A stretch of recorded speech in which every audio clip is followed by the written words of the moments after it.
103 টাকা, 103 টাকা, এগুলো বেশি 100 টাকা। সর্বোচ্চ রাজবাড়ির পেঁয়াজ ভালো, ওইটা সর্বোচ্চ 105 টাকা। আপনার পাবনার পেঁয়াজ নেই? পাবনার পেঁয়াজ আমার কাছে নাই স্যার। আচ্ছা, আপনি এই যে 103 টাকার যে পেঁয়াজ, এই পেঁয়াজটা কবে আসছে? এইটা গত রাত্রি নামছে। নিত্য প্রয়োজনীয় পণ্যের মূল্য স্থিতিশীল ও সরবরাহ স্বাভাবিক রাখার লক্ষ্যে জাতীয় ভোক্তা অধিকার সংরক্ষণ অধিদপ্তরের মহাপরিচালক AHM শফিকুজ্জামানের নেতৃত্বে ঢাকা মহানগরের শ্যামবাজারে তদারকি কার্যক্রম পরিচালিত হয়। বৃহস্পতিবার বেলা 11টার দিকে তিনি এই কার্যক্রম করেছেন।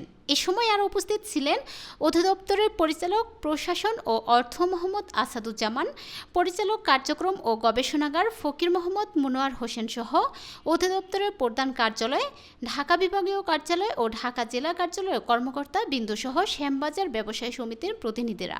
বাজার তদারকিতে অধিদপ্তরের মহাপরিচালক শ্যামবাজারের বিভিন্ন আড়তের ব্যবসায়ী সহ অভিযান চলাকালে পণ্য পরিবহনকারী কর্তৃপক্ষের সঙ্গে নিত্য প্রয়োজনীয় পণ্যের মূল্য সরবরাহ ও পরিবহন সংক্রান্ত বিষয়ে কথা বলেন।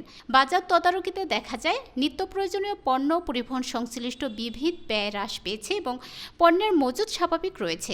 আশা করা যায় এর ফলে পণ্যের মূল্য যৌক্তিক পর্যায়ে নেমে আসবে। এছাড়াও তিনি সম্প্রতি শিক্ষার্থীদের সচেতনমূলক বাজার মনিটরিং কার্যক্রমকে সাধুবাদ জানান।